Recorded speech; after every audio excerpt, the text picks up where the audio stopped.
ఇక మాల ధరించినటువంటి వ్యక్తి ఎవరైతే ఉన్నారో స్వామి, వాళ్ళకి ఇంటికి వెళ్ళగానే ఏం చేయాలి? ముఖ్యంగా మనము ఏదైతే దేవాలయంలో మనం మాల ధరించి ఇంటికి వెళ్ళగానే తల్లి కానీ భార్య కానీ వారి యొక్క కాళ్ళు పసుపుతో కడగాలి. అంటే నీటిలో కొద్దిగా పసుపు వేసి వారి యొక్క పాదాల మొత్తం కూడా ప్రక్షాళన చేయాలి. ఈ నీటిలో కొద్దిగా పన్నీరు వేసి పాదాలు ఒక ఇత్తడి ప్లేట్లో పెట్టి పాదాలు కడిగి చేతికి గంధం పెట్టాలి. మెడలో ఒక పూలమాల మెడలో వేయాలి.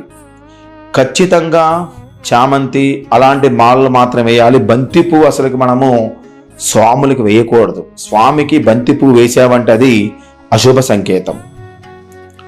ఈ తర్వాత మనము పాద ప్రక్షాళన చేసిన తర్వాత ఆ పాదాలు కడిగి నీటిని మన శిరస్సు మీద కొద్దిగా వేసుకోవాలి. భార్య, అదేవిధంగా తల్లి.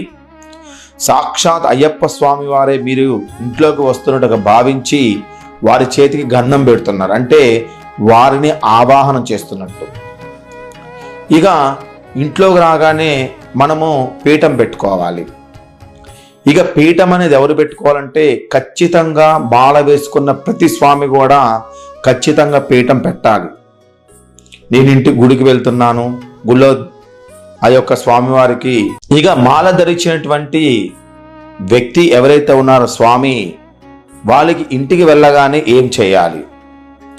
ముఖ్యంగా మనము ఏదైతే దేవాలయంలో మనం మాల ధరించి ఇంటికి వెళ్ళగానే తల్లి కానీ భార్య కానీ వారి యొక్క కాళ్ళు పసుపుతో కడగాలి. అంటే నీటిలో కొద్దిగా పసుపు వేసి వారి యొక్క పాదాల మొత్తం కూడా ప్రక్షాళన చేయాలి.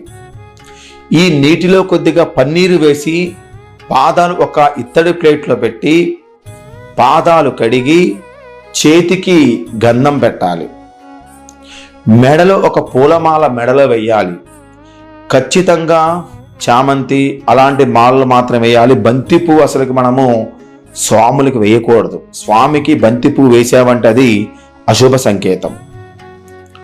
ఈ తర్వాత మనము పాద ప్రక్షాళన చేసిన తర్వాత ఆ పాదాలు కడిగి నీటిని మన శిరస్సు మీద కొద్దిగా వేసుకోవాలి. భార్య, అదేవిధంగా తల్లి.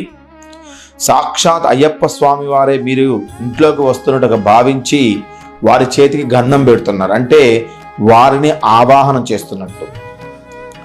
ఇక ఇంట్లోకి రాగానే మనము పీఠం పెట్టుకోవాలి. ఇక పీఠం అనేది ఎవరు పెట్టుకోవాలంటే ఖచ్చితంగా మాల వేసుకున్న ప్రతి స్వామి కూడా ఖచ్చితంగా పీఠం పెట్టాలి. నేను ఇంటి గుడికి వెళ్తున్నాను, గుళ్ళో ఆ యొక్క స్వామివారికి